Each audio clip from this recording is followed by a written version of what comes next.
Bueno, bienvenidos a todos. Muchas gracias por estar aquí. Primero de todo, muchas gracias por estar aquí, doña Alicia. Muchas gracias por venir a darnos esta charla. La Alicia, yo creo, es de las personas más entretenidas, interesantes y profundas que tiene, no voy a decir el Sistema de Naciones Unidas, sino que América Latina. Yo le he visto operar en tantos lugares distintos, en Davos con Klaus Schwab, en reuniones con la Unión Europea. Se la saco de acá porque obviamente en América Latina tiene la presencia que tiene. Así que un millón de gracias, queridos embajadores. Aquí partimos de nuevo. Here we go again. Con el año 2016 les agradezco enormemente a todos ustedes, querido Nuncio, muchísimas gracias por estar aquí, a las distintas embajadas que también están presentes, que son bastantes, así que tenemos una presencia importante del mundo diplomático. Muchas gracias por estar aquí. ¿Para qué decir? La Cancillería con un conjunto de embajadores, personalidades de nuestro mundo político. José Miguel, encantado de verte a ti, José Miguel Insulza, Sergio Vitar, también muchas gracias por estar presente. Los representantes de organismos internacionales, Ricardo Herrera, Roberto Paiva, que están también del mundo de la Cancillería. Y déjeme decir una cosa, comentarle a los que no son aquí de la casa. Esta es la semana de inducción de la generación 2016-2017. Así que les quiero dar la bienvenida a nuestra generación. Eso no ha sido usual de que en esta semana de inducción tengan la oportunidad de escuchar a alguien de la presencia de Alicia Bárcena. Así que este es un regalito especial para echar a andar el año. Pero también quiero dar la bienvenida a la generación 2015-2016, se van a graduar este año, así que ya les tocó el año pasado una oportunidad de escuchar. Así que bueno, bienvenidos acá y bienvenidos a todos. El tema que va a presentar la Alicia es América Latina y el Caribe frente al desafío de la Agenda 2030. Y déjenme decir unas breves palabras sobre la Agenda 2030. Este es un momento bastante excepcional para Naciones Unidas, en un mundo que ya no puede estar más conflictuado, más complejo, más complicado, más difícil. Basta leerse los diarios todos los días para entender eso. Por algún extraño motivo que yo no pretendería interpretar en este momento, resulta que Naciones Unidas viene trabajando hace 2 o 3 años para producir una visión integrada en torno al objetivo de un desarrollo sustentable. Y trabajar entre todos los gobiernos una decisión que pone a los gobiernos con la intención de llevar adelante esto como tarea colectiva, o sea, una especie de voluntad colectiva de conjunción en torno a los objetivos de desarrollo sustentable, con la gente, el ser humano, la dignidad de la persona humana, por una parte, en el corazón del tema, y por otra parte, el respeto a la naturaleza, el respeto al planeta, el respeto por el medio ambiente, el conjunto de cosas que en los modelos de crecimiento que hemos tenido hasta ahora, la verdad que han sido bastante dejados de lado, tanto la dignidad de la persona como el respeto por el medio ambiente.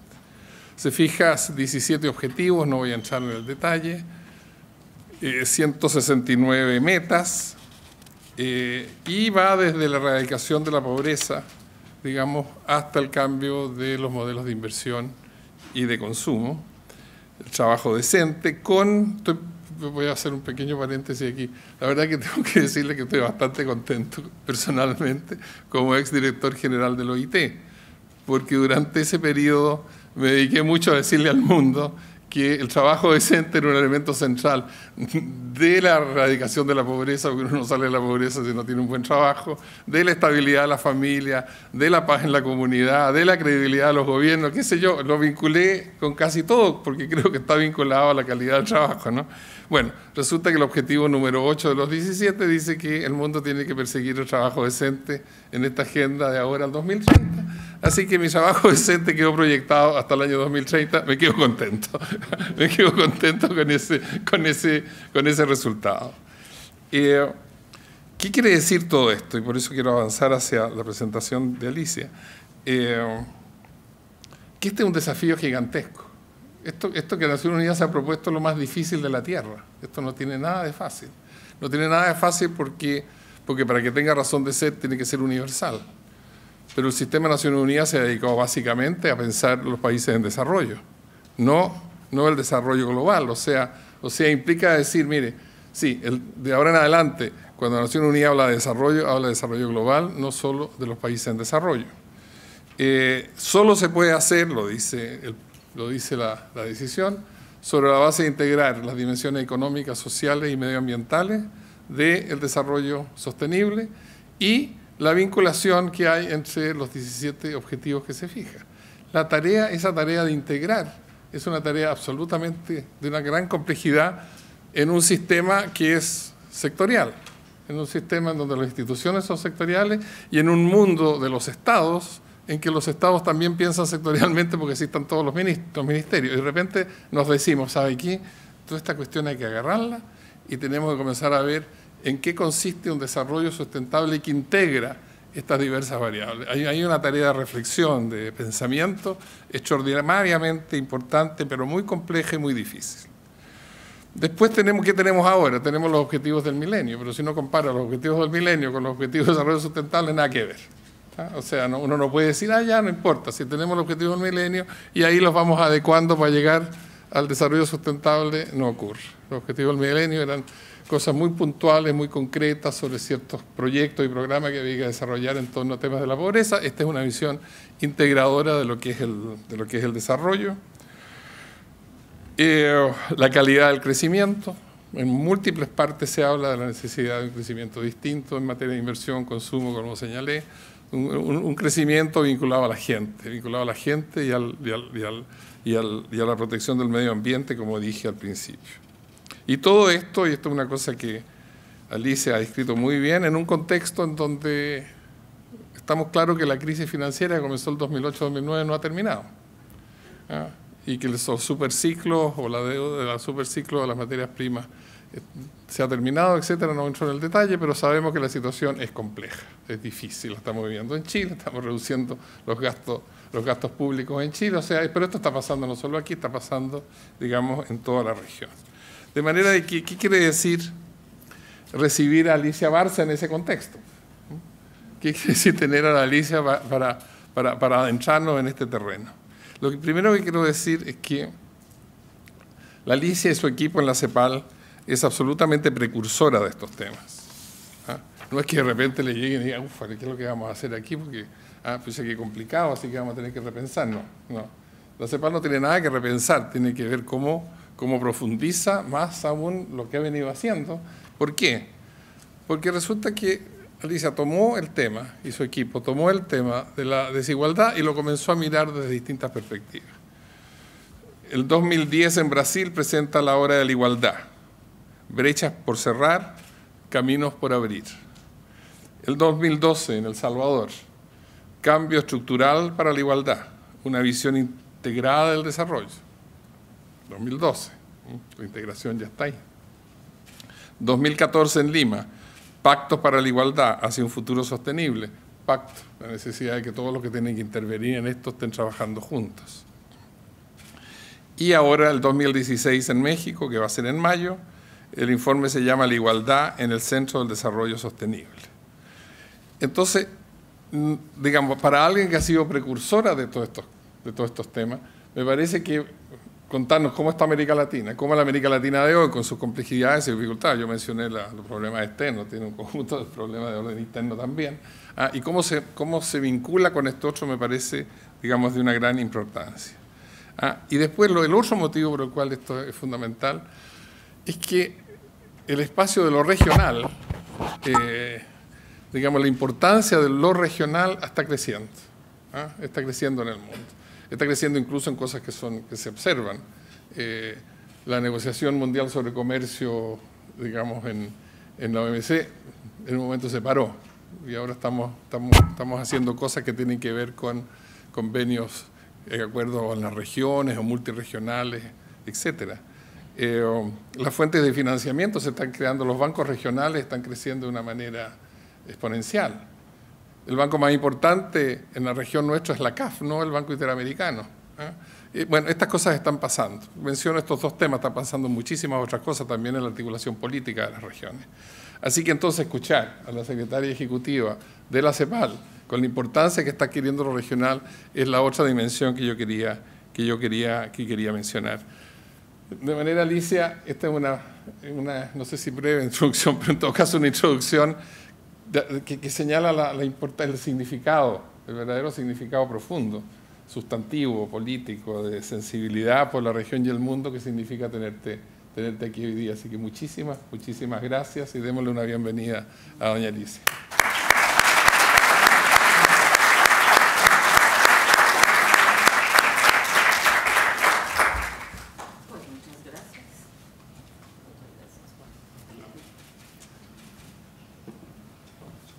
Bueno, pues muchísimas gracias y muy buenas tardes a todos y a todas. Qué bueno que tengo un micrófono para poder caminar un poquito y decirles que de verdad que es un honor estar aquí, Juan, contigo. Además que hemos efectivamente caminado juntos muchas aventuras y hoy estamos en otra muy interesante que él no ha mencionado. Él ahorita está copresidiendo un grupo que está asesorando a ECOSOC y a la Asamblea General para ver cómo se adapta el sistema de Naciones Unidas a estos nuevos retos. Y creo que por eso tu introducción es tan profunda, porque en el fondo te estás cuestionando junto con un grupo de personas de todo el mundo qué es lo que el sistema de Naciones Unidas tiene que hacer para poder adaptar su arquitectura, vamos a decir, a estos desafíos. Pero quiero de verdad agradecerles a todos ustedes estar aquí, a los embajadores, al nuncio, amigos como José Miguel, como Sergio, de verdad, muchas gracias y no se puede nombrar a todos.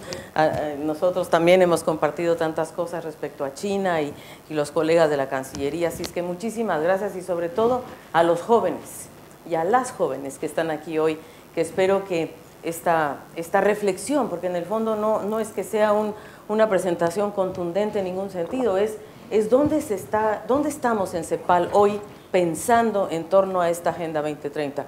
Y en verdad, el documento que vamos a presentar en México se llama Horizonte 2030, la igualdad en el centro del desarrollo sostenible. Y lo que estamos haciendo ahí, francamente, es interpelando a la Agenda 2030. Y la estamos interpelando porque la Agenda 2030 no es una agenda de desarrollo todavía, porque no tiene una teoría del desarrollo detrás.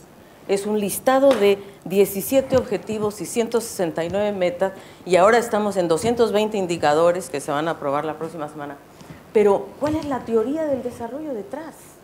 Eso es lo que en la CEPAL estamos diciendo, a ver, pero ¿qué hay detrás de la Agenda 2030? Y eso es lo que yo voy a intentar hoy conversar con ustedes. En primer lugar, ¿qué propone la agenda? Bueno, la agenda se propone, así como lo dijo Juan muy bien, yo creo que es una agenda civilizatoria en el sentido de que efectivamente se propone objetivos muy fundamentales. Pero fíjense que cuando interpelamos nosotros a la Agenda 2030 también lo hacemos con otro concepto, y es que, por ejemplo, el primer objetivo de la agenda de los 17 dice eliminar la pobreza en todas sus formas. Fíjense qué objetivo tan civilizatorio. O sea, en 15 años, eliminar la pobreza en todas sus formas. Pero luego cuando uno ya baja como les digo, a las 169 metas, en esas metas de ese objetivo ya empieza la primera contradicción.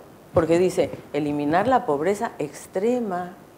Ok, entonces ya nos fuimos a un subconjunto, ¿verdad? Y así sucesivamente. Pues es un ejemplo, a modo de ejemplo. Entonces, lo que nosotros en CEPAL hicimos es agarrar cada objetivo, ver sus metas y decir, aquí también hay contradicción. O sea, es lógico, la comunidad internacional tampoco puede armar una cosa tan perfecta cuando efectivamente es un resultado de una negociación muy compleja, resultado de 193 estados que se apropiaron de esta agenda por fin, y no es como los objetivos de desarrollo del milenio, que fueron más bien un producto secretarial, vamos a decirlo así, fue producido por Naciones Unidas. Este no. Este fue verdaderamente producto de un debate entre los Estados miembros y esa es otra diferencia muy importante. Pero no cabe duda de que efectivamente la agenda es civilizatoria en el sentido de que es aspiracional, tiene aspiraciones de gran envergadura.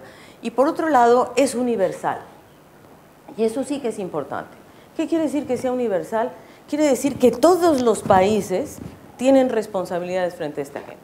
Y no se va a resolver solamente con que los desarrollados le den dinero a los en vías de desarrollo para que cumplan de la 1 a la 7, como era en el caso de los Objetivos de Desarrollo del Milenio, y la última nunca se alcanzó, la 8, la de la Alianza Global. Entonces, este es universal, y lo que se propone justamente es no solamente crecer más, sino crecer mejor, sino realmente igualar. Y creo que la igualdad, miren, la meta 10, el objetivo 10, perdón, es sobre igualdad.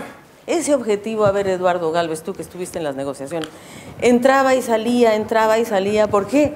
Porque los Estados miembros no estaban claros, no querían realmente comprometerse con este tema tan profundo de la desigualdad. Sabían que la igualdad iba a tener que, se trata de cerrar asimetrías dentro de países y entre países. Entonces, bueno, esa fue una de las metas más difíciles. Pero también, obviamente, se trata, como les decía, bueno, de erradicar la pobreza, y eso para América Latina vamos a ver lo que significa la erradicación de la pobreza y sobre todo de la pobreza extrema. Y también universalizar derechos. Esto yo creo que es otro de los grandes temas de hoy, es decir, los derechos, la titularidad de derechos, ¿verdad? Y cómo volver a abordar la universalización, la urgencia de que los derechos realmente se vuelvan universales, y eso significa, tiene enormes repercusiones en la protección social, en la educación, en la salud. Y por cierto, como bien lo dijo Juan, los ODMs, ¿verdad?, se tardaron en incluir el factor laboral, y esta agenda sí reconoce la importancia del trabajo como el valor máximo que le va a dar dignidad. Esta es una agenda sobre dignidad humana, y que se propone dejar a nadie atrás, ¿verdad? Leave no one behind es el gran, digamos, la frase de la agenda. Y, por cierto, la inclusión a partir de un sistema laboral más justo y con derechos. Por eso es el trabajo decente.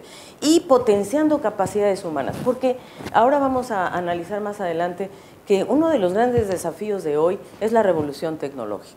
Y si nosotros no somos capaces de que la humanidad en su conjunto avance, al menos en materia tecnológica, de manera equilibrada, lo que vamos a tener es una nueva brecha, en donde va a haber países que pueden lavar su ropa desde su casa, desde su celular, ¿verdad? Pero hay otros países que no tienen ni agua para lavar la ropa. Entonces, el Internet de las cosas está maravilloso, pero ¿quién tiene acceso a eso? ¿Cómo le hacemos? Entonces, ahí estamos en ese tema. Y otro aspecto muy importante de esta agenda es que sí se hace cargo de los bienes públicos globales y de los bienes comunes, como es el caso de los océanos, de la biodiversidad y de algo muy importante que vale la pena destacar, que es el tema del cambio climático. ¿Por qué? Porque se hace cargo de la protección de lo que nosotros llamamos, bueno, la biosfera, ¿verdad? ¿Y qué es la biosfera? Pues esta capa tan delgada que rodea a nuestro planeta, tan frágil y delgada, y tan única, porque también la humanidad hoy ya sabe que no hay otros planetas por ahí esperándonos, sino que este es. Y hoy somos la primera generación que tenemos toda la evidencia científica en la mano, la evidencia empírica para entender el nivel de reto que tenemos, y también quizás seamos la última o las últimas que podamos hacer algo para resolverlo. Y el otro gran tema es este cruce con género, es decir, efectivamente el objetivo 5 es sobre la igualdad de género, pero en verdad es una agenda que se hace cargo de que la igualdad de género tiene que cruzar a todos los otros objetivos. Y la visión entre el vínculo entre paz, seguridad, derechos y desarrollo, e incluso hoy se habla también del cruce con crisis humanitaria. Esta es la parte más difícil, porque en el fondo el sistema compite, y compite mucho entre lo humanitario, la paz, la seguridad y el desarrollo. Y compite en los hechos, en el Consejo de Seguridad, en el ECOSOC, o sea, en la arquitectura y también en el financiamiento. Y en lo militar, sin lugar a duda, ¿no? ¿Dónde interviene lo militar en Naciones Unidas o en las fuerzas de paz? Todavía no interviene en la seguridad climática, no tarda, pero en fin. Y el cierre de asimetrías, ¿verdad?, en la información creo que es otro gran tema. Y nosotros lo que hablamos es de que se requiere un gran pacto. Estos son los objetivos en breve, no me voy a meter en cada uno, pero digamos aquí lo interesante es que estos 17 objetivos en verdad sí están abordando temas cada uno en sí mismo muy importantes. Lo que falta es cómo se van, un poco lo que decías tú, cómo se van a articular entre sí. Entonces ya dijimos que para nosotros estos son los grandes, digamos, las dimensiones claves para nuestra región. Francamente son la igualdad, la universalidad y la multilateralidad, ¿verdad? O sea, porque el multilateralismo de élite tampoco nos resuelve muchas cosas, necesitamos un multilateralismo más pleno, pero siempre respetando las responsabilidades comunes pero diferenciadas, que también ha sido un gran problema, porque solamente los desarrollados querían dejar este principio de responsabilidades comunes pero diferenciadas exclusivamente para lo ambiental y no para lo económico, que ese es exactamente el problema. El problema es que nuestra humanidad ha transitado en mundos paralelos. Eso es lo que nosotros hemos analizado. El comercio, el financiamiento, la economía en general transita por un carril, en tanto que la agenda normativa de Naciones Unidas transita por otro carril. ¿Cuándo se van a encontrar? Esperamos que esta sea la oportunidad. Y sin duda, para nosotros desde CEPAL, esta agenda no va a ser posible llevarla adelante con la sumatoria de las iniciativas nacionales, que eso es lo que se pretende en los medios de implementación. No, ¿cómo no? Eso no va a ser así. Es decir, qué bueno que todos los países hagan lo suyo, pero lo que se requiere es gobernanza global y se requieren nuevas coaliciones. Y la verdad, ¿por qué nosotros hablamos tanto de igualdad? Qué aburrida la CEPAL, ¿verdad? Pura igualdad y la igualdad para allá y la igualdad para acá. ¿Pero por qué? Porque la verdad es que hoy más que nunca se demuestra, y bueno, qué bueno que está aquí el nuncio, porque el Papa Francisco hizo la encíclica Laudato Si, que en realidad es acerca de esto, de eso se trata, y él mismo lo dijo, lo dice con sus palabras, que llegó un cambio de época. ¿Por qué? Porque en verdad el mundo hoy está acudiendo a una crisis combinada, alimentaria, energética, desde el punto de vista obviamente del desarrollo, pero humanitaria también, pero la migración que está llegando a Europa, o sea, hay una serie de cosas pasando que en verdad tenemos que pensar claramente y tenemos que abordar con claridad 3 dimensiones que están en tensión: la cultura de los privilegios respecto a la cultura de la igualdad, el tema de la distribución de las ganancias en el mundo, ¿verdad? ¿Cómo se distribuyen entre la masa laboral y el capital? ¿Quién está ganando aquí? ¿El capital o el trabajo? ¿Verdad? Parece que el capital. Entre el rentismo, el extractivismo y la sostenibilidad. Y por cierto, después de la premisa, miren ustedes que últimamente han salido una cantidad de artículos, empezando por algunos en México, que dicen que la desigualdad es necesaria, es natural, es, como dicen, es meritocrática. Entonces, para nosotros la desigualdad no es inevitable.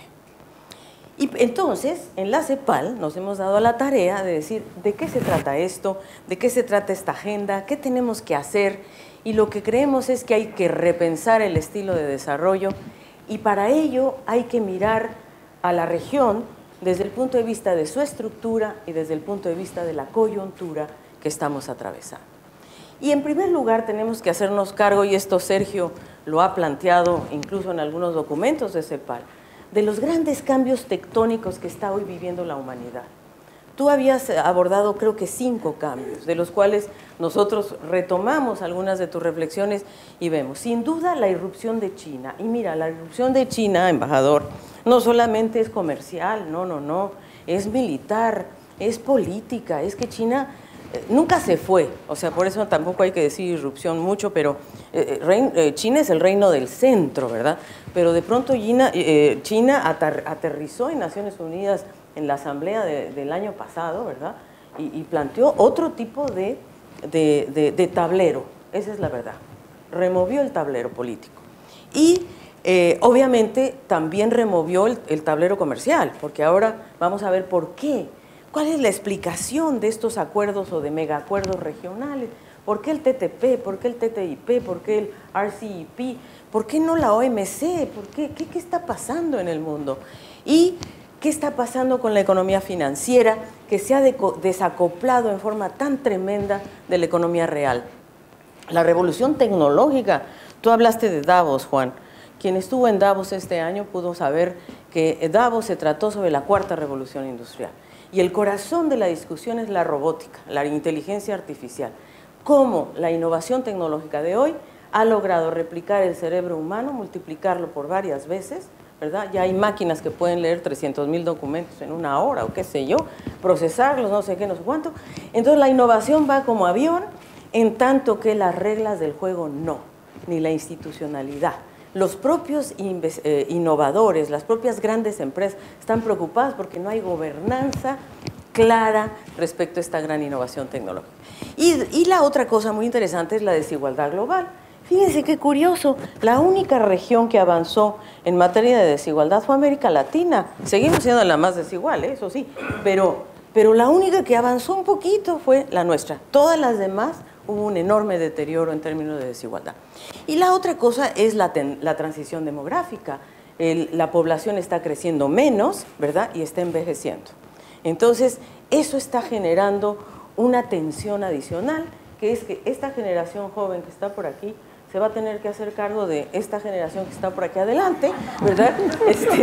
Sin anestesia y sin transición. Pero bueno, o sea, no les traje ese mapa porque se mueren del susto, pero en verdad lo tenemos. Acabamos de hacer un análisis de las transiciones demográficas que nos morimos del susto, de ver en verdad el costo económico del envejecimiento, ¿verdad? O sea, ¿qué va a pasar? Y la urbanización, que en nuestra región ya llega a 80%, y por cierto también la vulnerabilidad al cambio climático, que ya nosotros hemos hecho un cálculo de cuánto le ha costado a esta región los desastres naturales, que no se puede correlacionar absolutamente directamente, pero sin duda es una experiencia que nos ayuda a entender qué hacer en materia de adaptación al cambio climático, y a esta región ya le ha costado 350,000 millones de dólares desde que empezamos a medir el primer niño. Ahora estamos en el niño más fuerte, que vamos a ver cómo nos va, pero 350,000 millones de dólares. Y entonces la región hoy, vamos a ver, y el mundo en general, está en un contexto mucho más complicado que nunca. ¿Por qué? Bueno, porque la economía mundial no se ha expandido como se esperaba. El único país que más o menos está creciendo es Estados Unidos, y tampoco que digamos que bruto, pero sí, digamos, está recuperando en torno a 2.6%, con buenas perspectivas para sus países vecinos, que son Centroamérica, México y el Caribe. En tanto que en la eurozona, y la eurozona es fundamental, ahorita vamos a ver por qué, solamente hay una recuperación muy baja, en torno al 2%, quizás, esas son algunas proyecciones, pero en realidad con un enorme impacto en el comercio global, vamos a ver eso. Y la desaceleración de China, que es mucho más compleja que una simple desaceleración, es un cambio de modelo en realidad, del export-led al investment-led, al consumption-led, y a una transformación interna que vamos a ver ahora. Y el fin de la flexibilidad monetaria en Estados Unidos, por otro lado, el no fin en Europa, con políticas y con gran volatilidad en ese aspecto. Pero esto es lo que les quiero mostrar, porque en realidad cuando pusimos todas las cifras juntas dijimos, ¡ay Dios! Esto está mucho más delicado de lo que pensábamos. ¿Por qué? Porque el comercio global, ¿verdad?, siempre había crecido en promedio, digamos en promedio de cada 4 o 5 años, más que el producto en general. Y esta es la primera vez desde 1950, porque es lo que medimos, que el comercio crece menos que el producto. Y entonces, o al mismo ritmo que el producto. Y entonces eso nos habla de un cambio muy profundo en donde el comercio se está desacelerando a una velocidad enorme. ¿Y qué fue lo que? Esto en realidad pasó, ¿verdad?, antes, en la época en que se aprobó el GATT. Después se acordaron, ¿verdad?, hubo acuerdos o diríamos, hubo esfuerzos internacionales colectivos y simultáneos para volver a dinamizar el comercio. Y esa es la explicación de por qué los acuerdos megarregionales están hoy tan vigentes. Porque es una forma en que el mundo está tratando de organizarse para dinamizar nuevamente el comercio. ¿Será eso? ¿Será posible? Porque el otro gran problema que tenemos es que la demanda agregada del mundo ha caído. Esa es la verdad. Ha caído fuertemente. Bueno, aquí tenemos los megaacuerdos, por supuesto el TPP, el RCEP, que son las economías asiáticas, ¿verdad?, fundamentalmente ASEAN más 6, el TTIP, que está obviamente en ciernes, y el TPP más el TTIP, o sea, son todas las formulaciones que se están intentando para recuperar el comercio. Y aquí quizá lo más delicado, que ese es un tema que creo que vale la pena tocar, y nosotros en este documento que llevamos a México lo analizamos a detalle, ¿verdad? dos fenómenos. Uno, cómo se ha ido el capital, cómo ha evolucionado los activos financieros en dos sentidos. Por un lado, activos financieros y por otro lado, los derivativos. Nosotros pensamos que a partir del 2008 ya no iba a haber derivativos, ¿no? Dijimos, bueno, no, es que ese es el problema, la ingeniería financiera, los derivativos. No, está creciendo los derivativos y la inversión, el capital, los inversionistas no están invirtiendo en formación bruta de capital fijo, tampoco están invirtiendo en exportación, está por debajo del producto, ¿verdad? Esta es la brecha, y más bien se está yendo justamente a activos financieros, al flight to quality además, que ese es el otro problema. Y el segundo fenómeno, que no lo traigo en gráfica, pero lo tenemos en el documento, es que la comunidad financiera se ha transnacionalizado en 8 grandes conglomerados. Entonces, así como las transnacionales se apropiaron de los modos de producción y de las cadenas de valor, lo mismo ha pasado en el mundo financiero. Son 8 grandes corporaciones financieras las que llevan la voz cantante. Entonces, ese es el mundo. Y el otro gran problema es China, porque China resulta que a China se le ocurrió la grandiosísima idea de sustituir importaciones. Entonces, China hoy está en pleno y franco proceso de sustitución de importaciones. Entonces, nosotros lo que vemos, miren, aquí yo puse esto porque me parecía muy importante mostrarles lo que está pasando con el hierro.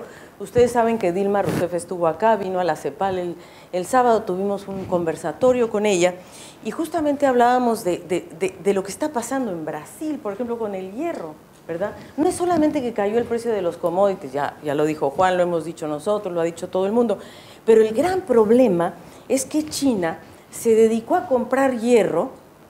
Miren lo que se dedicó China a comprar hierro. Todo desde aquí, ¿no? Desde finales de los 90 compró, ¿verdad? Y acumuló.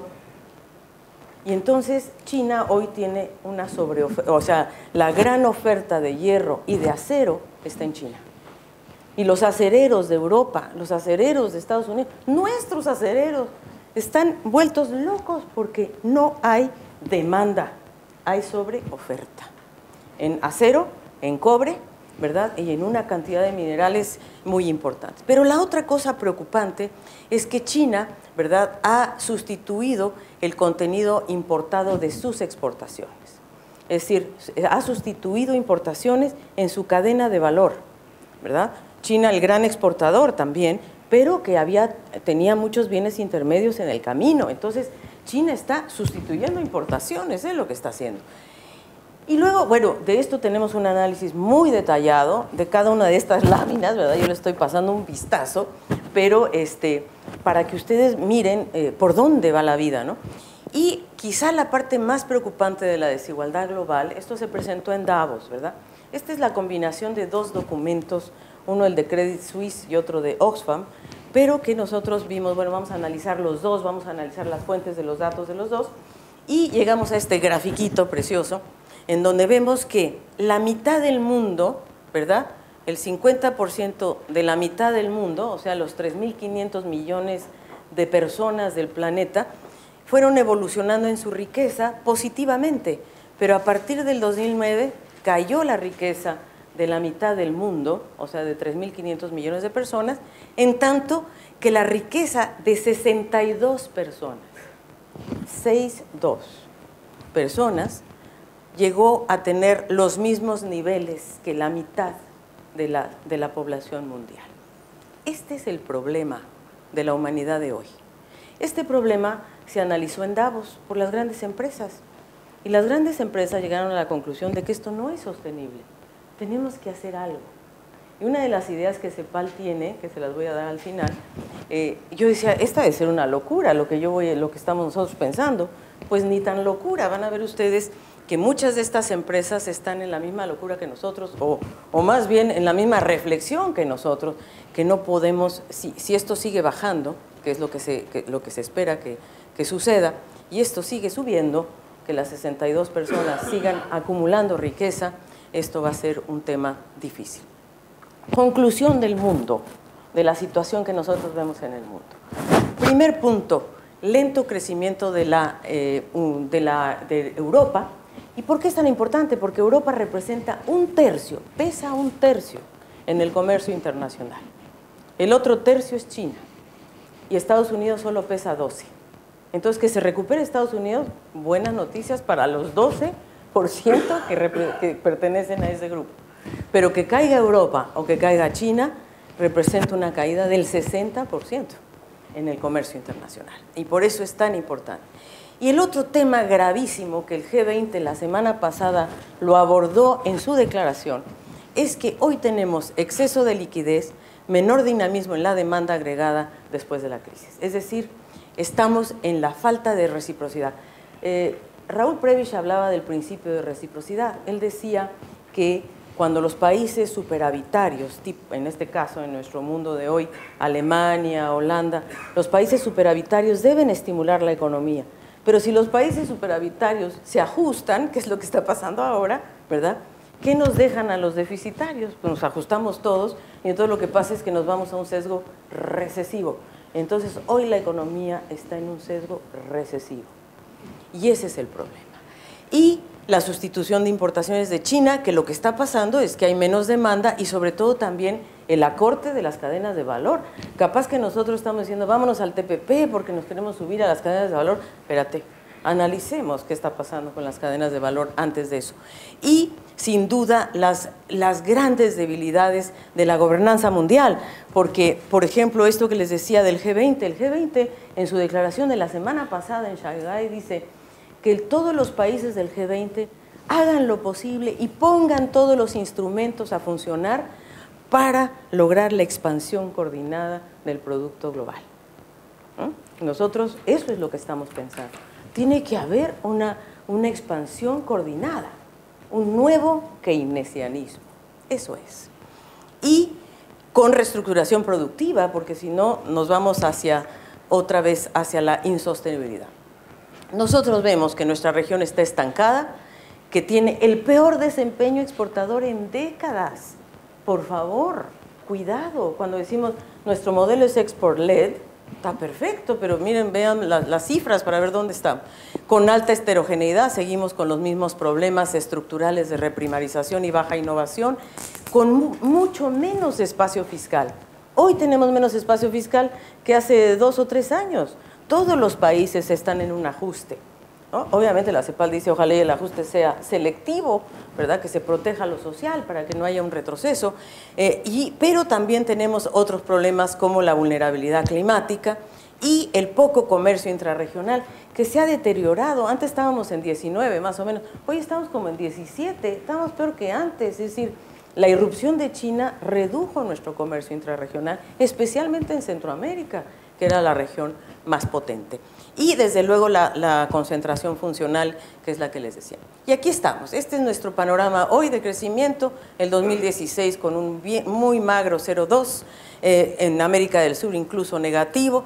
Brasil yo creo que se va a deteriorar un poco más incluso, ¿verdad?, porque en realidad en Brasil esta combinación de crisis es lo que está llevando la tasa de crecimiento todavía a niveles posiblemente más bajos. Esta es nuestra estimación a finales del 2015, imagínense, estamos en marzo y ya la estamos revisando a la baja, entonces el mundo no se recupera. Y este es el comercio, miren ustedes, en 2015 nuestro comercio cayó en exportaciones, medido en exportaciones 14%. Este año va a seguir reduciéndose un poco menos, ¿verdad?, menos 10%. Y lo que se ha reducido en gran medida es nuestras exportaciones a los destinos de siempre, que era Asia, la Unión Europea, China, el mundo, y el único país, destino, ¿verdad?, en donde tenemos un poco de recuperación es Estados Unidos y fundamentalmente es por México, ¿verdad?, y Centroamérica. Y una cosa muy importante que quiero comentar es respecto a la inversión extranjera directa. La inversión extranjera directa nos señala lo siguiente. Además de que obviamente va a caer en el 2014, ya se ve una tendencia, en el 2015 cae, en el 2016 cae un poco más.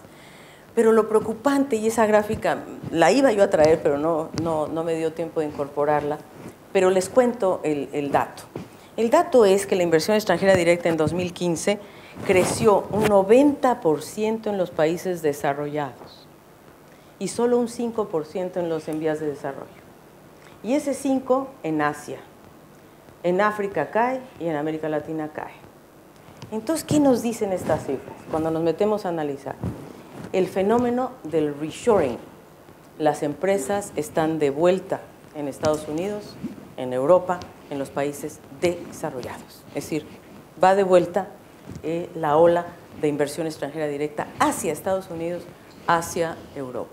Y nosotros además tenemos un problema de tasa de inversión interna de nuestras inversiones públicas y privadas, ¿verdad? Están ahora mucho peor que antes, ¿verdad? Y aquí van a estar posiblemente en el 2015 y 2016, que se me salieron de la gráfica, pero realmente la región nunca ha podido superar las tasas que teníamos en los 70s, que eran alrededor del 29%. Nunca hemos logrado subir más de ese porcentaje del PIB, y en tanto que Asia sigue siendo realmente el gran despegue en materia de inversión. Y la inversión es la variable más importante porque es la variable que vincula el corto con el mediano plazo.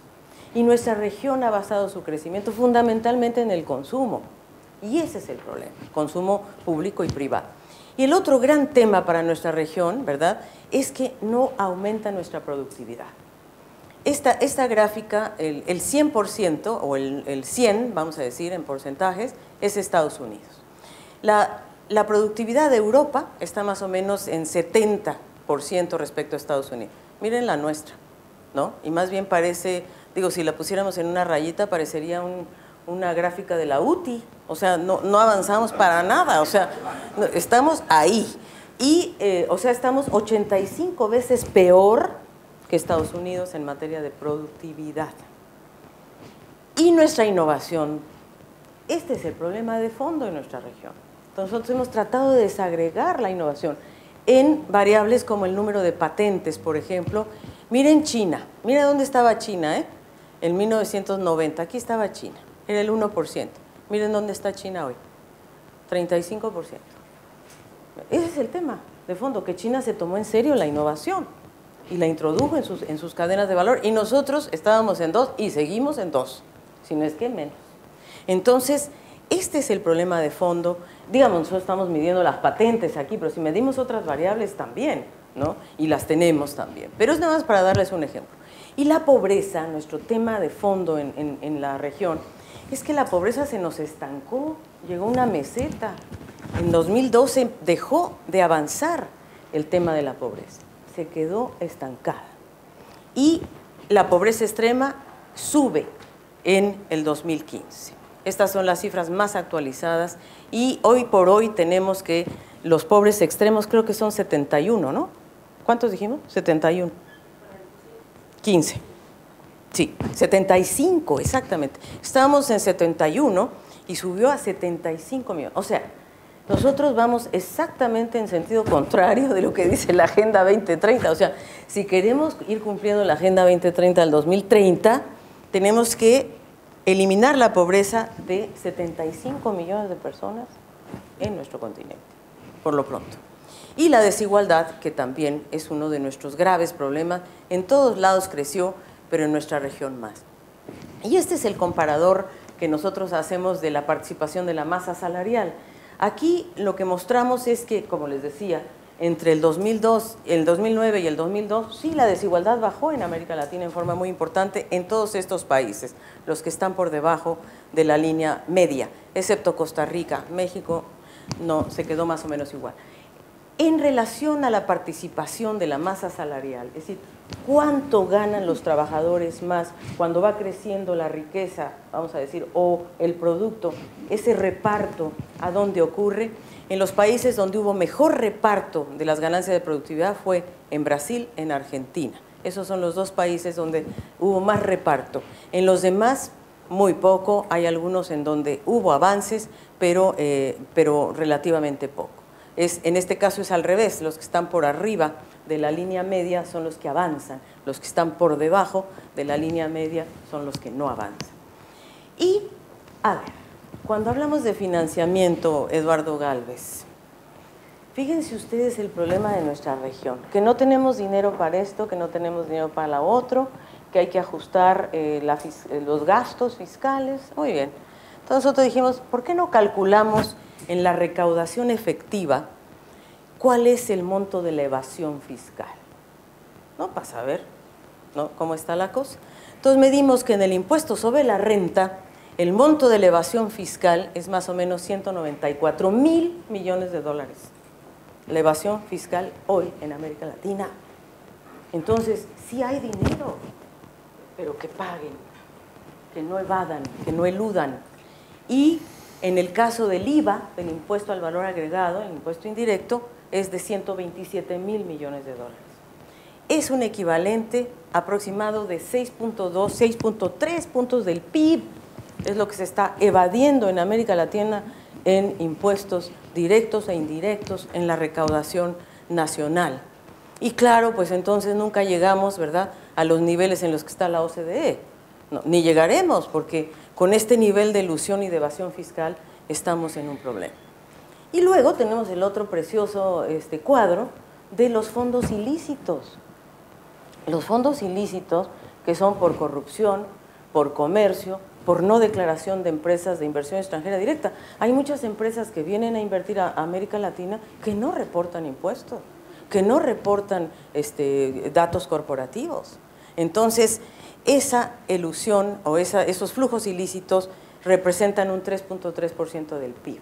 Ahí estamos tratando de desagregar qué tanto es la evasión y la elusión de impuestos directos e indirectos con esto. Estamos en ese proceso. Pero cuando medimos fondos ilícitos, lo comparamos con inversión extranjera directa, con flujos financieros privados, con remesas y, por supuesto, con la ayuda oficial al desarrollo, miren ustedes la diferencia. O sea, prácticamente los flujos ilícitos y la inversión extranjera directa está más o menos por ahí. Entonces, hay algo que nuestros países tienen que hacer, hay algo que necesitamos en la gobernabilidad global. Y lo que nosotros estamos proponiendo en el documento es que para poder cambiar el estilo de desarrollo a fondo, lo que tenemos que hacer es un big push, un gran impulso ambiental. Es decir, que se coordine el crecimiento a nivel global, sí, pero con una mirada de inversiones ambientales muy claras. Porque fíjense que en materia de carbono, por ejemplo, América Latina tiene una gran oportunidad porque nosotros no somos grandes emisores de carbono, somos, más o menos representamos el 9% de las emisiones globales. China sí que tiene un problema, y los asiáticos en general, y Canadá y Estados Unidos. Nosotros no, Europa tampoco. Entonces tenemos un gran espacio para poder realmente hacer un cambio muy profundo. Y creo que lo que tenemos que hacer también es tratar de que la inversión extranjera directa, ¿verdad?, la gran inversión que está llegando a nuestra región, se vaya justamente a aquellos sectores en donde nos interesa a nosotros, ¿verdad? Porque nuestros países están en un juego que se llama Race to the Bottom, de a ver quién ofrece más y quién pide menos en materia de impuestos, de tributos, de regalías, de no sé qué. Y creo que eso hay que armonizarlo entre los países. No puede ser que la misma empresa extranjera o de la misma jurisdicción, de la misma nacionalidad y de la misma marca, invierta en un país y en otro de América Latina extrayendo los mismos minerales y que en un país no pague y en otro sí pague. Es decir, tenemos que hacer un esfuerzo por realmente armonizar esta situación. Y ahí está mi querido colega Hugo Altomonte, si lo veo correctamente, que es quien nos ha ayudado muchísimo a trabajar en estos temas. Entonces, nosotros estamos proponiendo, Juan, tratando de responder a tu pregunta de cómo integramos políticas, estamos proponiendo que la trilogía debe ser la macroeconomía ordenada, ¿verdad?, un manejo ordenado. ¿Qué quiere decir eso? También nos vamos a tener que meter al tema del capital, de los flujos de capital, por supuesto. Ese es un tema. Es decir, si yo le estoy mostrando los flujos que están en los que entran ilícitos, que no pasan por ningún lado, tenemos que hacer algo. Entonces tiene que haber un manejo coordinado del crecimiento, de la demanda agregada, un nuevo keynesianismo, pero una política industrial que se asocie al cambio estructural progresivo. Es decir, un cambio que diversifique la matriz productiva, pero que invierta en grandes tecnologías ambientales, una coalición para el Big Push y con un ajuste selectivo para la política social. Este es el tema que hablamos con las grandes empresas en Davos, que fue la necesidad y la de urgencia de diseñar un ingreso básico ciudadano. Es decir, las transferencias condicionadas ayudaron mucho a sacar a la gente de la pobreza y en el fondo eran prácticamente un ingreso básico ciudadano con condicionalidad. Bueno, ahora tenemos que pensar cómo universalizar un ingreso básico ciudadano, ustedes ya lo habían dicho. A nivel nacional, obviamente, expandir la arquitectura contracíclica, monetaria y fiscal es muy difícil lo que está pasando hoy en materia de coyuntura, ¿verdad? Pero sin duda tenemos que tratar de pensar cómo podemos lograr transformar esta arquitectura tan procíclica de nuestra macro a una arquitectura un poco menos procíclica y por lo menos anticíclica o neutral al ciclo. Y que se transversalice el cambio estructural, que haya una política industrial explícita, lo hemos dicho en muchos foros, y hoy por hoy nosotros estamos iniciando un diálogo con las grandes ciudades de la región, vamos a tener un diálogo con Sao Paulo y la Ciudad de México y con las mercociudades, porque creo que ahí está también la clave del cambio, el poder conversar con los grandes empresarios de las industrias inmobiliaria, energética, de agua, de basura, de no sé qué, con los alcaldes para ver, fíjense lo que pasó en Sao Paulo. Sao Paulo lo que hizo fue segregar las vías urbanas, ¿verdad? Un poco lo que ya hizo Chile, lo que ya hizo México, hacia el centro, pusieron el transporte público en el centro. ¿Saben cuánto le ahorró de tiempo a la gente de traslados? 4 horas a la semana, 40 minutos diarios, es muchísimo. ¿Cuántas horas pasan ustedes en el auto todos los días? Entonces, ese es un poquito el tema que tenemos que pensar, cómo pensar distinto, cómo irnos a una mirada asociativa entre el público y el privado, cómo logramos que los empresarios, los grandes empresarios, yo no hablo de la pequeña y mediana empresa porque ellos están en graves problemas, pero la gran empresa que sí puede pagar, la gran empresa que sí puede tributar, esa es la que nosotros tenemos que llamar, porque más tributación implica también gastos, un ingreso permanente, sobre todo el impuesto sobre la renta. Y la inversión pública y privada, junto con la inversión extranjera directa, por eso hay que atraer a los inversionistas con un nuevo pensamiento. Aquellos que quieren invertir en energía renovable en Chile, los que quieren invertir en farmacéuticos, los que quieren invertir en las cadenas de valor que nos interesan a nosotros también. Y hacer una mejor articulación de la inversión con el tejido productivo. Por ejemplo, si se está promoviendo los autos eléctricos, pues no se va a poder avanzar en autos eléctricos si no hay también la infraestructura necesaria para que acompañe esto. Entonces son inversiones integradas de lo que estamos hablando. Y definitivamente gobernanza. Nosotros hablamos de 8 gobernanzas que son importantísimas. La financiera, para modificar el sistema de cuotas y representación en Bretton Woods, un sistema de seguridad financiera en América Latina, que ya existe el FLAR, el Fondo Latinoamericano de Reservas, una multilateralización de la cooperación en materia fiscal. Es cierto que la OCDE tiene el Base Erosion Profit Sharing, que es el que está tratando, por ejemplo, de que Google pague impuestos en Inglaterra, que ya lo logró, o que Facebook. Sí, me parece perfecto que la OCDE esté logrando que las grandes corporaciones le paguen impuestos a los países desarrollados. ¿Y nosotros dónde quedamos? Por eso es tan importante ampliar ese esfuerzo de la OCDE hacia nuestra región. Y la deuda, nosotros pensamos que el Caribe, fíjense ustedes, nos tenemos que solidarizar con el Caribe. El Caribe tiene una deuda externa de 42 mil millones de dólares. De esos 42 mil, 2 mil millones, 2 mil, son de deuda multilateral concesional. Sí, la verdad, se le hace un alivio de deuda al Caribe en estos 2 mil millones de dólares, ellos podrían usar esos fondos para invertir en adaptación, en inversiones, para proteger su turismo, sus puertos, sus costas, etc. Entonces, ese es el tipo de cosas que estamos tratando de buscar, de cómo buscar apertura a productos con valor agregado, porque, claro, si nosotros solo exportamos materias primas, pues ¿qué importa, no? Nos unimos a los tratados que sea, pues no importa. Pero cuando ya nos vamos al valor agregado y a la innovación tecnológica, ahí empezamos a tener problemas porque nos ponen cortapisas de propiedad intelectual. Y tenemos que desprivatizar la tecnología. Y nosotros pensamos que la región está lista para crear un fondo de tecnologías, comprar las tecnologías para los pueblos pobres. Es decir, por ejemplo, si hay 30 millones de mexicanos que están cocinando con leña, ¿verdad? Bueno, pues traigamos la mejor tecnología de cocinas solares, ¿verdad? Comprémoslas y démoslas.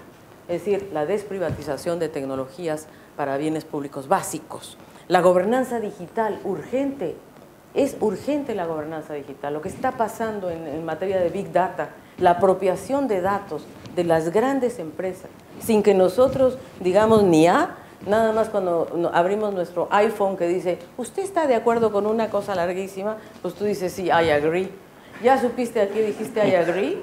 Ni idea, fíjate. Resulta que estos muchachos agarran tu información, la agregan y después la venden, ¿no? ¿A quién la venden? Pues a la Coca-Cola, a los grandes empresas. Entonces, cuando nosotros en Naciones Unidas le dijimos a Twitter, oye, Twitter, queremos hacer un acuerdo contigo para que nos prestes todos los twitters de América Latina, porque queremos, para un año, se los pedimos para un año, para el 2014, un rollo para que nos dieran la información, no, porque ellos la usan. Y nosotros usamos esos twitters de América Latina y descubrimos que la palabra más tuiteada en 2014 fue corrupción. La número 2, FIFA. Digo, perdón, ¿no? O sea, disculpen, ¿no? La número 3, creo que educación o algo así. Pero ahí tenemos el estudio y entonces yo digo, esa información de las redes sociales nos serviría muchísimo para fines públicos, ¿verdad? Pero es un rollo que te la den, es decir, es información privada, agregada. Nuestra información está siendo privatizada, agregada, etcétera, ¿verdad? Y manipulada. Entonces, alguien tiene que gobernar esta cosa. Y nosotros hablamos de Estado abierto para garantizar la participación de la sociedad civil. Ahí Chile está jugando un papel muy importante. Y por cierto, nosotros creemos que a nivel regional hay mucho que hacer en esta materia, por eso hablamos de la creación de un mercado único digital, del alivio de la deuda, de la provisión de bienes públicos a partir de una red, de poder crear este fondo de tecnologías que nos parece fundamental y que estamos ahora en esa tarea de identificar qué tecnologías y cuánto cuestan y quién las tiene y quién las necesita. Porque yo creo que ese es un paso muy... De aquí a que logremos que los países desarrollados nos donen la tecnología, mira, pasarán 50 años y muchos más. Entonces, la región tiene espaldas, pues que se compre algunas tecnologías y que las distribuya. Entonces, creo que nuestra región sí, por supuesto, tiene la tarea de incorporar en los planes nacionales de desarrollo la Agenda 2030, de alinear sus presupuestos, de tener una arquitectura interna, de crear un sistema nacional de estadísticas, porque claro, tenemos que medir lo que queremos medir, no lo que nos dicen que tenemos que medir. Entonces, tenemos que decidir colectivamente qué queremos medir. Y la integración entre sectores claves como es el empleo, la educación, etcétera, y la rendición de cuentas, que haya más espacios de diálogo.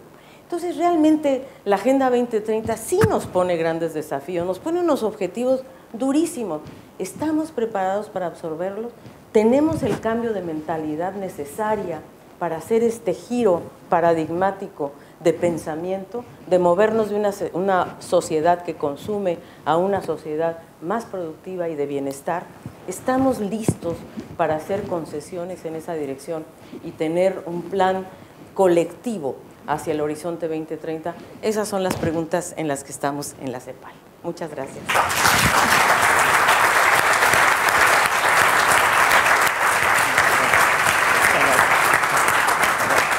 Gracias, Juan.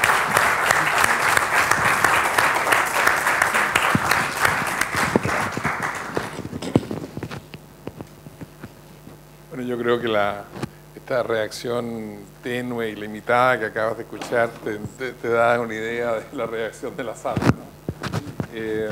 Fíjate que yo creo que la manera como lo presentaste permite colocar el desarrollo sostenible, los 17 goals, pero la noción aquí, la situación de América Latina y los planes nacionales. Y cómo combinamos esos tres factores, porque finalmente, como decía, terminan siendo los países los que van a llevar adelante y van a hacer sus prioridades, sus objetivos, la manera como quiera hacerlo.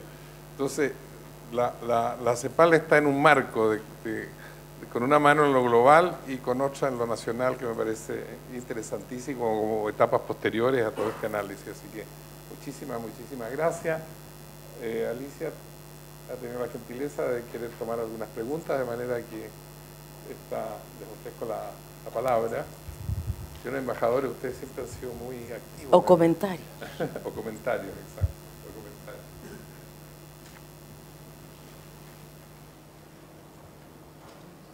Adelante, maestro. Gracias, Alicia. Ahora es un panorama realista, ¿no? Y nos pone en situación y reconocer también el trabajo de tu equipo en la CEPAL. Gracias, señor embajador Somavía, por prestarnos la academia para esto, para encontrarnos y tener esta oportunidad de oro. Hay un asunto, Alicia, que no me resaltó allí, que es el problema, por supuesto, típico y propio de nosotros latinoamericanos, que es aunque yo no digo que es la carencia de integración, sino la desintegración. Asunto que nos trae de cabeza por más de 200 años. No sé si en la CEPAL habrá estudios que a futuro pudiéramos dedicarnos una tarde a tratar de entender muchas de estas cosas. Y yo creo que el primero es ese, la desintegración. El segundo son los factores políticos internos en cada uno de nuestros países, porque es evidente y demostrable que esa integración, más el mismo hecho de que sigamos siendo países netamente exportadores de materia prima, tiene seria resistencia al interior de nuestros países para cambiar esa realidad. Creo que deberíamos estudiar eso. En una reunión pasada, el año próximo pasado, cuando estábamos discutiendo y debatiendo sobre el asunto qué tipo de estadística íbamos a utilizar para la Agenda 2030, surgieron temas que después no los vimos en los informes, pero bueno, quedaron los temas. Además de los factores internos, son los externos también, un estudio más apurado, un estudio más conciso, más aclarador del panorama no siempre positivo que se nos presenta con las inversiones extranjeras directas. Le pongo el caso en Venezuela con la compra de un banco que hizo el Estado, y en 3 años el Estado le pagó a los españoles el precio del banco, pero tenían 22 años sacando, o sea, la inversión que hicieron la recobraron al 3er año y pasaron 22 años transmitiendo o llevando recursos a España. Creo que eso tendríamos que estudiar, el rol de la inversión extranjera directa. Por ahí leí de algún economista indio que el caso de Europa es que están obteniendo un elevadísimo porcentaje del sostenimiento de su sistema de seguridad social es por la importación de capitales desde el mundo en desarrollo o el mundo subdesarrollado. Sería interesante ver eso respecto a una perspectiva de Latinoamérica y otros problemas, la fuga de talentos, los paraísos fiscales, las calificadoras de riesgo también que se han convertido en un problema serio para nuestras economías. Entonces yo te dejo ese desafío, Alicia, a ver si en alguna oportunidad nos puedes ilustrar y llevarnos por eso. Gracias.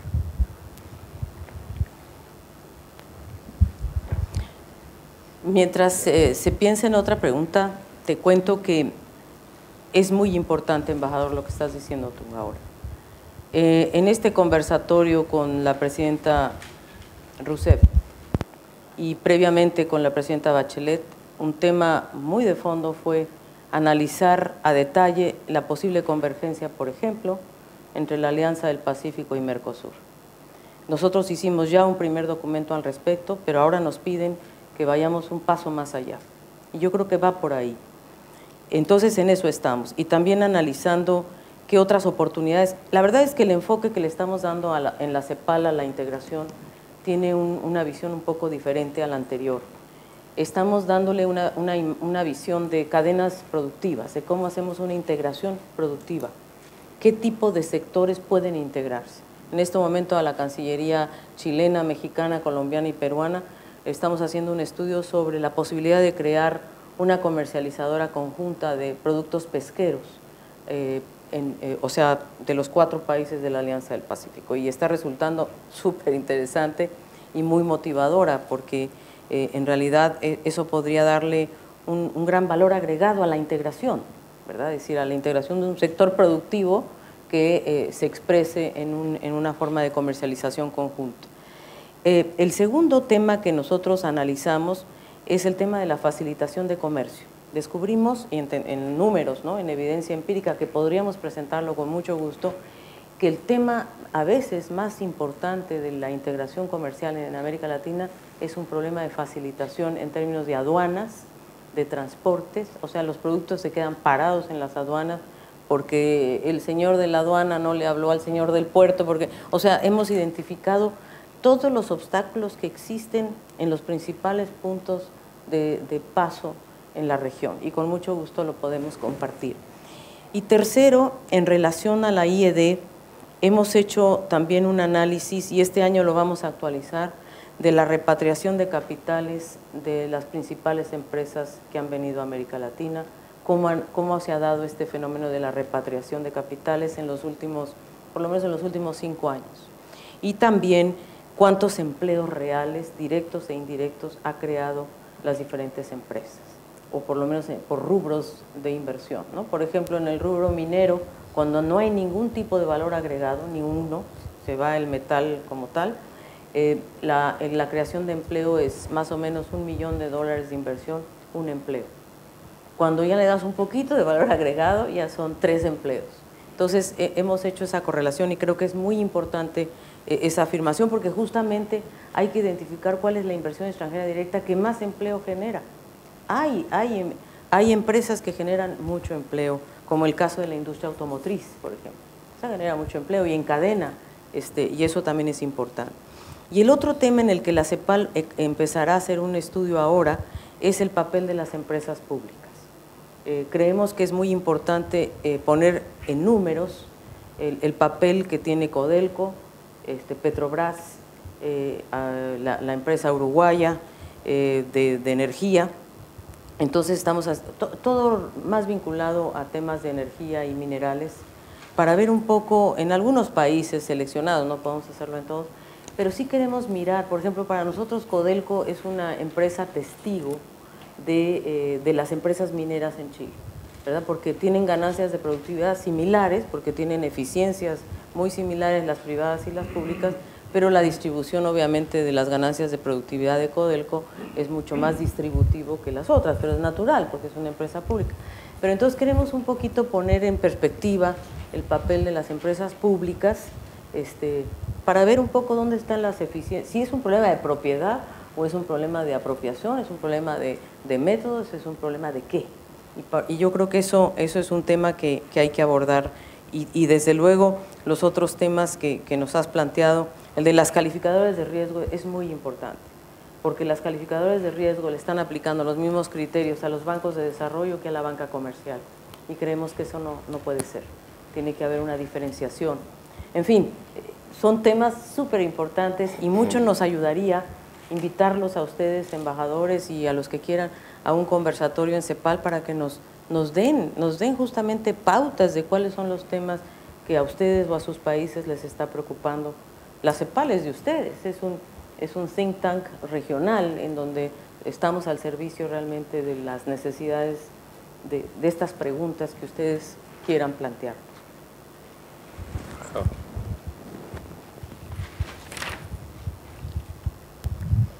Muchas gracias, embajador Juan Somavía, Alicia, embajador del Ecuador. Es un orgullo para los latinoamericanos escucharte y saber que hay una agenda al 2030 en nuestra región.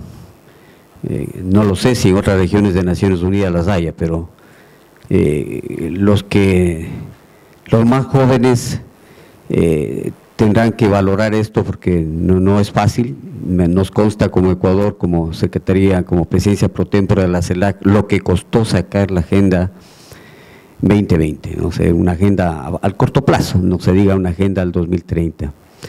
Sin embargo, yo me pregunto, no sé, es una pregunta, una reflexión, si las actuales generaciones podríamos captar que lo que dice el Papa con el Laudato Si hace unos 30 años, eso era hablar de comunismo o hablar de una izquierda, y si ahora escucháramos a Alicia hablando de esto hace unos 30 años, en las épocas del oscurantismo, de dictaduras en América Latina, seguramente tú estabas con una estigma a lo mejor de que qué tipo de discurso es el que la CEPAL está dando. O sea, la pregunta que nos deberíamos hacer es si es que esto se puede, porque esto se está planteando es un cambio de estructura, definitivamente, y si esto se lo puede hacer en una región de paz en términos comparativos con otras regiones del planeta, pero no menos convulsionada en lo político, y si se lo puede hacer con una poca representatividad electoral que cada vez tienen los países, exceptuando aquellos que hay voto obligatorio, los países no alcanzan una mayoría para elegir, y si esto se lo puede hacer sin captar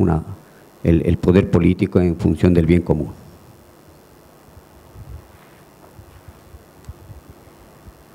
Esa es una reflexión.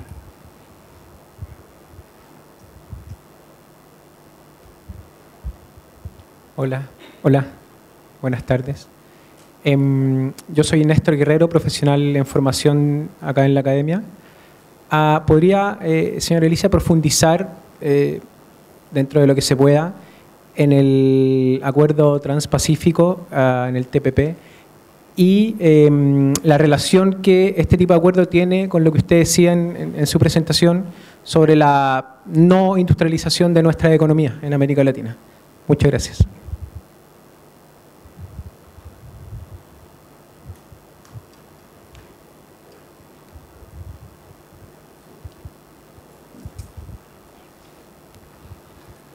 Buenas tardes, Diego Leiva.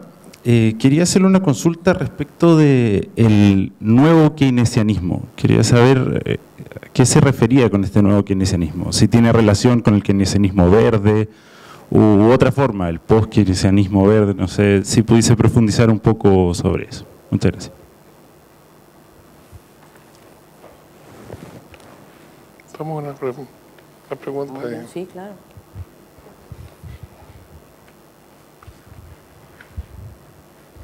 Gracias. Tim Aul de la Embajada de Australia. Muchísimas gracias por una presentación tan fascinante e interesante que nos ha llevado mucho a la reflexión. Es un poco deprimente escuchar una serie de desafíos tan grandes que enfrentan la región, pero creo que hay también un aspecto positivo y optimístico, porque me parece de lo que usted nos ha presentado, que ya existen las soluciones, pero hay dos cosas que me preocupan. Si hay la voluntad política para tomar las acciones necesarias, en primer lugar, y en segundo lugar, hay la Agenda 2013, tiene 16 metas y 169 objetivos. Puede ser que es un poco complejo en tan poco tiempo, no sé, es una pregunta abierta. Gracias. Muy bien, pues muy buenas. Bueno, la reflexión, por supuesto, embajador, muy atinente, muy importante. O sea, yo creo que el mundo está en una encrucijada muy importante, nuestra región también, de modelos, en verdad. O sea, ¿a dónde nos vamos? Nos vamos hacia un modelo de bienestar en donde podamos ser más productivos, pero con pleno empleo, más productivos, pero con sostenibilidad ambiental, más productivos con mejor distribución, o nos vamos a hacer una región con estas grandes disparidades, quizás una parte de la región en la frontera tecnológica, otra parte por detrás. Entonces, esos son los grandes dilemas, y yo creo que la Agenda 2030 nos coloca justamente en estos desafíos. Voy a poner un ejemplo. Yo creo que la región está lista para crear un mercado único digital, por ejemplo. Y eso significa que la región tiene que hacer esfuerzos muy interesantes en materia regulatoria para ponerse de acuerdo, ya que estamos hablando de la integración. Esta es una integración posible, ¿verdad? Porque yo diría, a lo mejor está más, puede ser más viable en una reflexión.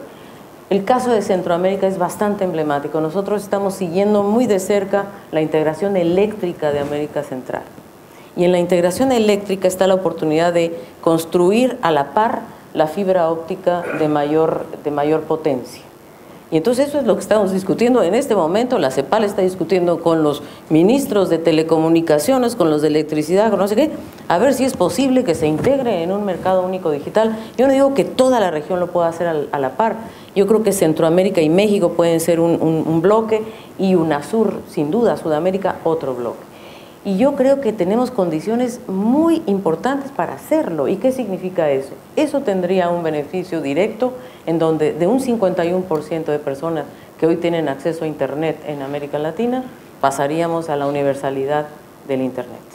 Y después del Internet o de la conectividad que tenemos hoy, que es, digamos, 3G o 4G en algunos casos, como Chile, que está bien, tenemos que irnos al 5G, o sea, ni modo, ese es donde nos tiene que llevar la innovación tecnológica. Y creo que en acciones coordinadas de infraestructura, porque esto exige infraestructura, de regulación, porque vamos a tener que negociar los espectros, por ejemplo, pero hay posibilidades. Entonces, hay sectores en donde la integración puede ser más posible.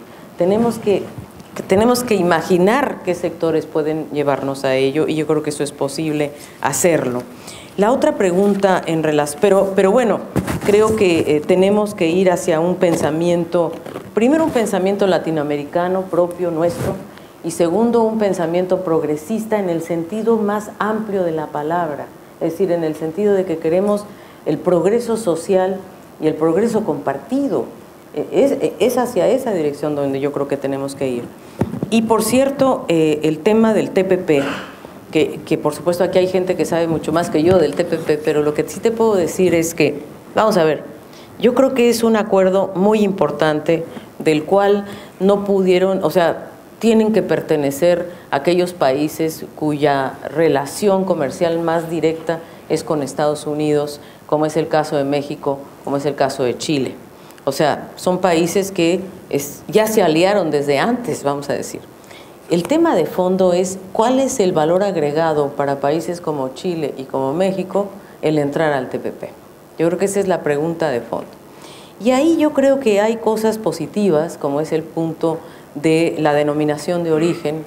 Creo que ahí hay oportunidades muy interesantes, por ejemplo, de hacer de la denominación de origen un plus para poder generar productos integrados, ¿verdad? Productos que puedan ser manejados como productos nacionales en los bienes intermedios entre países, ¿verdad? Se me ocurre que se pueden hacer productos peruanos, chilenos, vamos a decir, o peruanos, mexicanos, y tener un mucho mayor valor agregado. Eso es un plus, un super plus, la verdad. Y por eso nosotros nos estamos metiendo al sector pesquero, porque a lo mejor podemos hacer productos muy diferentes entre nuestros países, cosméticos, pesqueros, farmacéuticos, de todo tipo, si sabemos aprovechar la integración de la cadena productiva, porque si nos bajamos individualmente al TPP, nadie va o sea, vamos a ser otra vez los grandes perdedores. Tenemos que manejarnos en el TPP con una visión integrada. Los temas preocupantes del TPP son dos, desde mi punto de vista. Uno, la propiedad intelectual. Ese es un tema no acabado, no suficientemente comprendido. Creo que es un tema al que hay que abordar con cuidado, yo diría, sobre todo en la letra chica, ¿verdad? Hay que ver cómo nos limita la propiedad intelectual. ¿Por qué? Porque nuestros países todavía no están en la innovación tecnológica. Entonces, cuando quieran estar en la innovación tecnológica, vamos a entrar ya con restricciones de antemano. Eso es lo que a nosotros nos preocupa. Y la otra parte es el tema digital. Es un tema en el cual también la gobernanza digital está en discusión. Entonces, no podemos restringirnos en el TPP a estos dos temas porque nuestra región no está lista, vamos a decirlo así. Entonces, esos son los dos temitas que deberíamos analizar con mayor detenimiento, en tanto que por el otro lado yo lo que haría es aprovechar a plenitud las oportunidades que nos brinda el TPP a los países que somos miembros ya de esta región y cómo nos integramos entre nosotros para tener una mejor respuesta. Y respecto al keynesianismo ambiental global, efectivamente de eso es lo que estamos hablando, de cómo generar realmente una acción coordinada. Y en este momento, después del Acuerdo de París, sobre todo de la COP21, es donde nosotros vemos la mayor oportunidad, porque la COP21 le mandó señales muy claras al sector privado, Quizás a lo mejor el acuerdo no es perfecto, en que no sé cuándo vamos a llegar a las 2 toneladas per cápita, ahorita estamos en 7 toneladas per cápita en el mundo, queremos llegar a 2 en el 2050, todo eso está bien. Pero lo más interesante es que se mandaron señales muy claras al mercado, y eso es importante. Y la otra es que se generaron nuevos fondos adicionales de inversiones para poder invertir, por ejemplo, en tecnologías bajas en carbono. Entonces, aquellos proyectos que tengan en la integración del proyecto de inversión sendas bajas en carbono, van a ser los más competitivos hoy por hoy en los fondos financieros disponibles. O sea, ya la banca se está poniendo de acuerdo, eso va a ser muy importante. El Acuerdo de París va a generar una normativa financiera internacional, ¿verdad?, que va a privilegiar proyectos de inversión que tengan tecnologías bajas en carbono, por ejemplo, ¿verdad? O que sean sostenibles desde otra perspectiva. Entonces, cuando nosotros hablamos de keynesianismo ambiental global, nos referimos a usar a plenitud esta posibilidad de inversiones conjuntas, integradas, globales, mundiales, usando estos fondos financieros. Hoy que estamos en escasez de financiamiento, el financiamiento se está volviendo más escaso porque se está yendo a activos financieros, pero el Acuerdo de París puede desatar esos activos financieros, por lo menos esa es la búsqueda en la que están la banca internacional, está en esa búsqueda, el Banco Mundial, el BID, la CAF, están en esa búsqueda. Por ejemplo, la CAF está haciendo un portafolio de proyectos emblemáticos que puedan ser útiles para esta transición hacia una economía baja en carbono. Entonces, a eso es a lo que nos referimos, y en ese sentido, embajador, usted tiene razón, es una enorme oportunidad, pero tenemos que hacer los deberes. Primero tenemos que entender muy bien en qué momento político, económico y social se encuentra la humanidad, para ver cómo esta región, que yo creo que esta región puede ser una gran solución, porque esta región es de paz, porque esta región es democrática, con todos los problemas que tengamos, pero por favor les regalo un día de su vida en Siria para que vean la diferencia entre nuestra región y esa región. Digo, para poner un ejemplo, ¿verdad? O Irak o donde sea, digo, donde quieran en el planeta pónganse por un segundo y digan, ¿dónde quiero estar dentro de 15 años? En América Latina, porque es donde está el agua, la biodiversidad, donde va a haber menos gente, ¿verdad? Y donde efectivamente creo yo que es una región de enormes oportunidades, pero hay que hacer cambios. Lo que sí no es posible es el business as usual. Nosotros lo que sí estamos planteando es que el BAO, no. Que el estilo dominante, no. Que tenemos que irnos a un estilo nuevo de desarrollo. Bueno, muchísimas gracias, Alicia. Yo creo que hemos todos tenido el placer de escuchar una presentación y unas respuestas bien impresionantes. A cada pregunta dijo, es que estamos haciendo esto y esto. Tratando. O sea, claro, tratando, estudiando, viendo, investigando, profundizando el tema. O sea, no solo una presentación de los hechos, sino que una cosa en gestación permanente. Y yo creo que terminaste con el ejemplo que me parece muy importante. Les daría un día de Siria, dices tú. Yo creo que eso nos trae a colación y habría que pensar quizás en qué sé yo, discusiones de este tipo con otro público que es con un público político. Porque finalmente la oportunidad está ahí.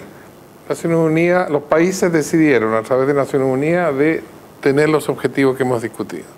Tú los bajas a nivel de la realidad, digamos, latinoamericana, y la verdad es que todo esto va a ocurrir si a nivel nacional, digamos, se producen los consensos, los acuerdos, los entendimientos, con el objeto de que esto que propone Naciones Unidas, que tiene una dimensión regional, ocurre a nivel nacional. Bueno, y eso pasa por la vía política de los países, por la vía social de los países, por la articulación de voluntades nacionales con el objeto de que estas cosas se hagan. Y yo creo que ese es un tema que, fíjate, que dejas planteado de manera muy interesante, porque este tipo de análisis puede ayudar y permitir a que nuestra conversación política se haga sobre la base de datos, de información, de perspectivas, de opiniones. Hay una opinión, hay una visión aquí, y que nos saque de esta, digamos, y esto vale para todos nuestros países. Estamos insertos en América Latina en debates internos que en donde uno rara vez escucha que estos sean los temas que se están discutiendo. Entonces yo creo que también en este espacio que ocupa la CEPAL, porque también hay otra dimensión que creo muy importante. En el sistema de Naciones Unidas, las comisiones regionales son las únicas que tienen, digamos, un contacto en términos de formulación de políticas. Hay unos que tienen en función de proyectos sobre tal cosa y tal otra, pero de formulación de política, la CEPAL es la única que tiene un contacto permanente con ministros de Hacienda. Tienes en unos días más una reunión de ministros de Hacienda aquí en Santiago. Ministros de Comercio, ministros de Planificación, y para qué hablar, educación, salud, desarrollo social. Y los estadísticos. Y los estadísticos, que sí, que no fue un tema que, pero hay un trabajo extraordinario ahí. Entonces, quizá esta llegada a tierra que tiene la CEPAL con los gobiernos, con los espacios sectoriales, con una visión integradora que puede ayudar a decir, mire, el hilo conductor de todas estas cosas que nos dice Naciones Unidas pasa por aquí, como lo acabas de hacer con esto, esa puede ser una contribución realmente extraordinaria. Y pensando un poco en ayudar al mundo político a sacarlo de sus más dimensiones internas, y pensar y lanzar el desafío de pensar en grande. Yo lo dejaría como una tarea futuro que puede ser extraordinariamente interesante. Bueno, y a todos ustedes, muchísimas gracias. La idea, estamos recién iniciando el año, pero seguiremos con... No puedo garantizar el nivel de calidad, y de precisión y de conocimiento que tenemos hoy, pero vamos a hacer el esfuerzo. Pero en todo caso, seguiremos la academia como un lugar de reflexión, de pensamiento, de mirar hacia el futuro, y como los de segundo año saben, y me van a escuchar los de primero, que me voy a juntar, vamos a tener reuniones sobre su año de inducción, nosotros con la obligación de estar pensando que en 25 o 30 años más los profesionales en formación van a estar a cargo de la política exterior de Chile, van a estar a cargo de la capacidad de relacionarse con otros. En consecuencia, siempre, una cosa que tenía tu presentación, esta mirada de futuro, esta necesidad de incorporar a nuestra reflexión de hoy siempre, y hacia dónde vamos caminando. Y dónde termina esta idea si la proyectamos a 10, 15, 20 años plazo. Y ahí la importancia de que las Naciones Unidas esté haciendo ese ejercicio al año 2030. Pero para la formación de una academia, cualquiera sea, evidentemente que nosotros tenemos la obligación de estar mirando y de estar inculcando la noción de que cuando uno piensa hoy, está obligadamente, se encuentra ante la obligación de estar pensando el futuro, de estar pensando con décadas de proyección, porque esa es la única manera de poder volver a lo hoy y entender, darle mayor fuerza a la reflexión de hoy. Así que bueno, muchísimas gracias. Muchas gracias. Gracias a todos ustedes. Muchas gracias. Hay un cafecito disponible a la salida. No porque se quedaran dormidos, sino que para ayudar todavía que siga. Hay algo que no quiero dejar de decir porque se me olvidó en la cosa del TPP, y esto sí que es muy importante. Otro tema muy delicado en el TPP es la posibilidad de las empresas transnacionales inversionistas de demandar a los estados. Eso sí que me parece complicado, hay que analizarlo, hay que preguntarle a Tabaré Vázquez cómo le está yendo con la demanda de las tabacaleras, porque él impuso la regla de no fumar y las tabacaleras lo están... ¿Perdón?